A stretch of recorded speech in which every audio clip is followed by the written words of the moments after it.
The story begins in the South China Sea during a storm, where Captain John Finnegan and his small crew, engineer Joey Pantucci and assistant Layla, set out to sea on their own boat, the Saipan. Layla was working on deck and complaining to the captain when suddenly their passengers boarded. They were transporting a group of armed mercenaries led by their commander, Hanover. Captain Finnegan sticks to the rule of not asking unnecessary questions as long as he's getting paid, and simply follows the route. Meanwhile, the luxury liner Argonautica sets out on its maiden voyage. A lavish party is underway on board, where everything is included. The wealthy are gambling, and expensive drinks and food are being served to them. Suddenly, amid the noise, Simon Canton, a millionaire and the event's organizer who built the liner, asks for a moment of attention. He gives a speech and joyfully proposes a toast to the Argonautica. On board the liner is a formidable woman, the professional thief Trillian St. James. She deliberately bumped into the ship's captain, discreetly stealing his wallet, which contained what they needed, an access key card. She threw the wallet overboard. Meanwhile, aboard the Saipan, the crew of Thieves was having a hard time with the voyage. T-Ray complained of seasickness, and suddenly he and Mamoli nearly came to blows. Suddenly, the mechanic Pantucci overheard their conversation. He went into the luggage compartment, opened a crate, and discovered that the gang was carrying torpedoes. As soon as one of the gang members, Vivo, noticed him,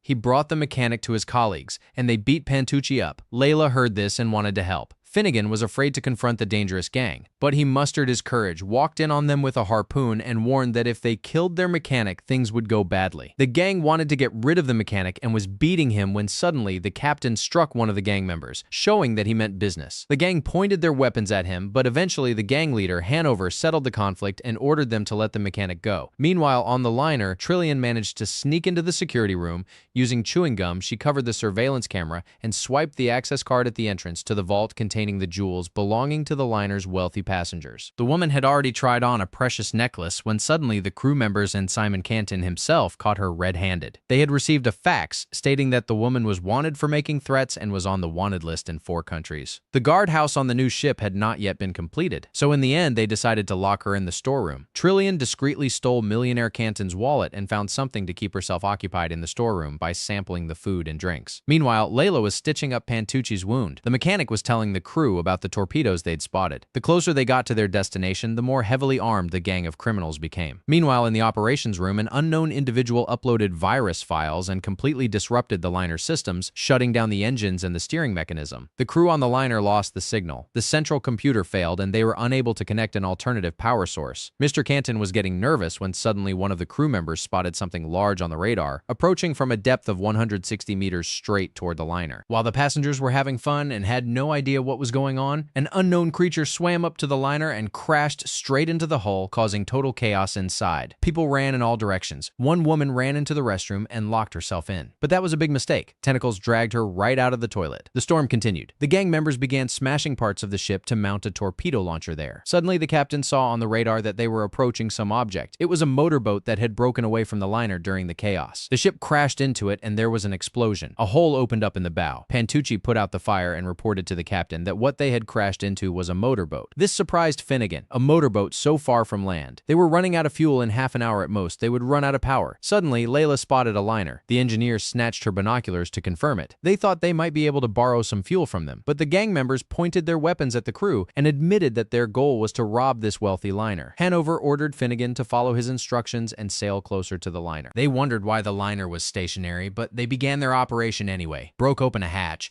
and the gang members, along with the mechanic and the captain, went inside, while Layla stayed behind with one of the mercenaries, Billy. They moved quickly through the liner's corridors when suddenly, upon entering the atrium, they discovered that everything around them was in disarray and not a single person was in sight. Everything was covered in blood. Suddenly, the sound of an elevator rising toward them caught their attention, but it was empty inside. The lifeboats were in their places, and the criminals couldn't figure out where everyone had gone. They rushed into the casino area. Upon hearing a noise, the thieves opened fire haphazardly across the room, managing to pocket a couple of dollars from the table. Meanwhile, in the storeroom, Trillian came to her senses. She was startled by suspicious sounds coming from the pipes. She took out a lockpick and used it to reach the wires, which opened the door. The thieves entered the main control room. There was no one there either.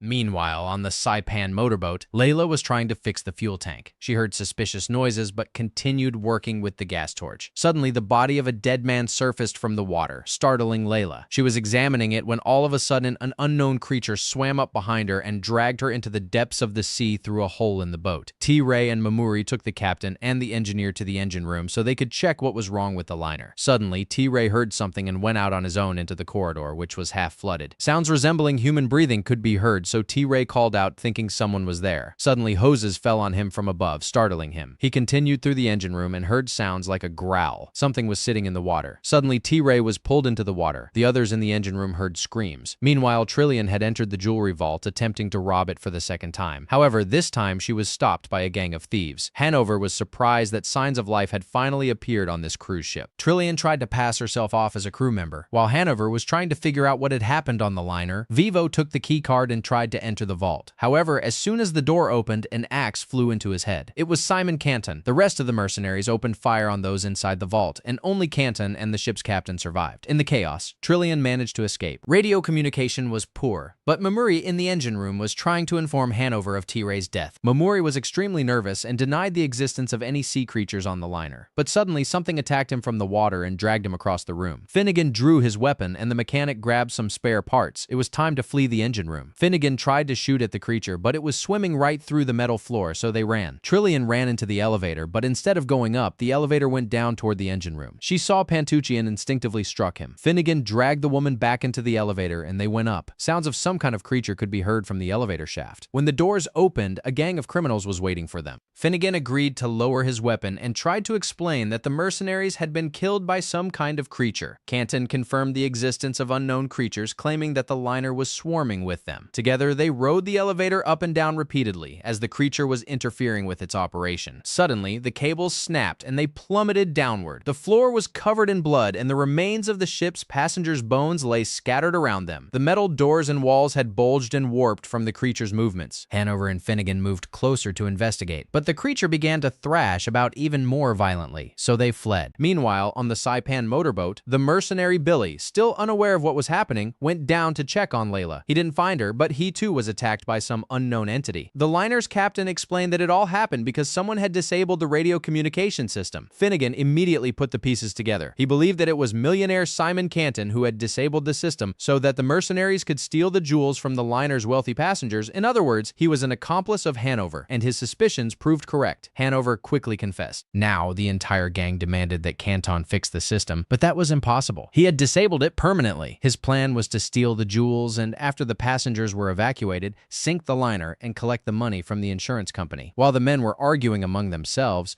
Trillian stole a gun. Only Finnegan noticed. Suddenly, Pantucci noticed something dripping on him from above. There was a terrifying monster up there. Finnegan opened fire on it, and the monster spat out a man. The gang realized it wasn't just a passenger, it was their colleague Billy, barely alive. They all shot the monster together and went their separate ways. Finnegan ran into Trillian, and she asked him to take her with him on his boat. Suddenly, the monster attacked them. The woman ran away while the monster was turning the levers in the hallway. Finnegan tried to grab his weapon, but the monster cornered him until Trillian attacked it from behind just in time and saved Finnegan. He thanked her and agreed to take her onto the boat. Meanwhile, the liner's captain was attacked by a monster, and Canton hesitated to lend him a hand. Finnegan ran over and tried to help, but to no avail. The gang shot at the monster, but it still dragged the captain away. They wondered what kind of monster it was, and Canton believed it was a creature from the Otto family, a sea worm. Those living at a depth of 6,000 meters can feed on adult sharks, and those living at depths of 9,000 and 12,000 meters are probably even worse. Finnegan declared that he'd had enough of the lectures. He intended to get out of there as quickly as possible by motorboat. Suddenly, as they were walking through the corridors looking for a way upstairs, the lights went out. They were surrounded by flammable pipes. The door leading upstairs was jammed, so they needed a different plan. The only alternative route was to go down below deck and climb up through the hatches from there. However, the passage was flooded. The distance was about 20 meters. Finnegan agreed to go and scout the situation, but only on the condition that Hanover swim with him. He would fire 2 shots to signal if the path was safe. The Finnegan, Hanover, and the mercenary Mulligan dove in. On the way, Mulligan came across someone's hand, which scared him, and he barely managed to escape.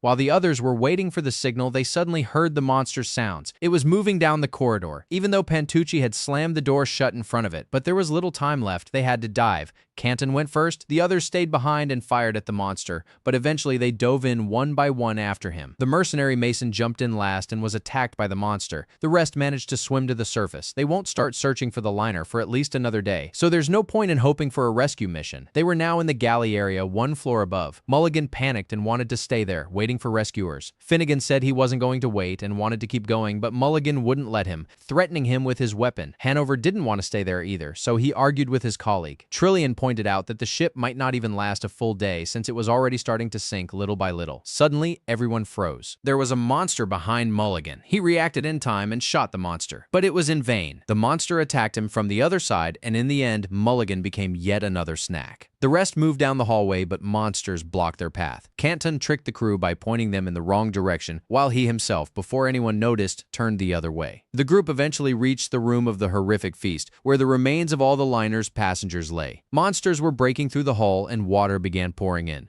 The group ran back, and upon catching up to Canton, Finnegan shouted after him. Hanover and Pantucci threw a grenade at the monster. A new problem arose. Finnegan had lost his backpack containing the spare parts needed to repair his boat. Without them, escaping from here would be impossible. As Hanover and Pantucci ran through the flooded corridor, Hanover shot Pantucci in the leg to use him as bait and hold off the monster. However, Pantucci got lucky. He jumped into a small service elevator nearby and escaped death. When Canton ran outside, he saw that the liner was indeed sinking rapidly, but suddenly he spotted an island. Finnegan and Trillian also saw the island and ran toward the motorboat. The woman laughed at Finnegan's boat, calling it a pile of scrap metal, but they had no other choice.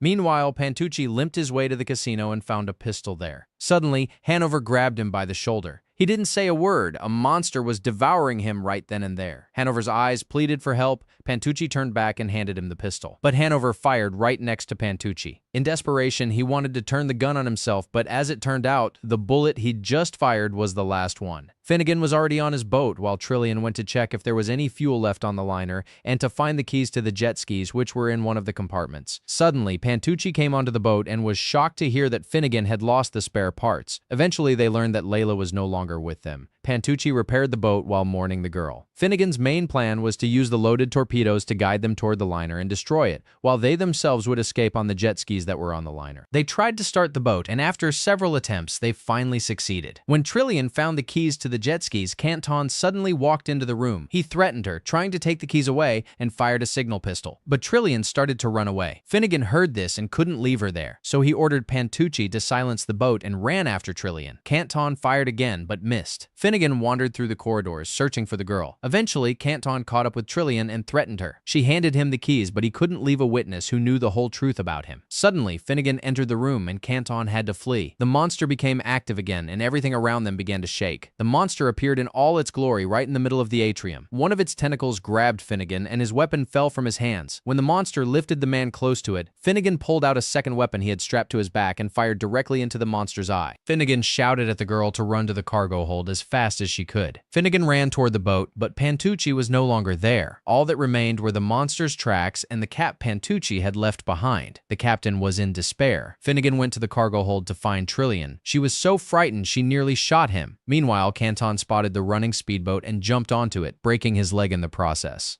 Finnegan and Trillian got on the jet ski together and fired back at the monster, chasing them as they sped away. The speedboat was rigged to detonate explosives. Canton hobbled over to the control panel, but by the time he realized what was happening, it was too late, and an explosion rocked the ship, blowing up the liner along with the monster. At the last moment, Finnegan and Trillian managed to make their way through the corridors to a hatch and escape the liner. At dawn, they reached the island, and all that remained of the liner was a decorative lifebuoy. Suddenly, Trillian kissed Finnegan, and that wasn't even the most unexpected thing. Suddenly, Pantucci swam up from the water. He had been washed ashore. As it turned out, the monster had smashed through the glass and was about to attack Pantucci, but he had jumped out through the hatch. However, the lull didn't last long. A mighty roar from an unknown creature echoed from deep within the jungle, and trees began to fall under the weight of something massive. It seems their fight for survival wasn't over yet. Thanks for watching. What do you think happened to them on the island? Share your thoughts on this movie in the comments, and don't forget to like and subscribe to the Movie Fist channel so you don't miss out on interesting movie plots.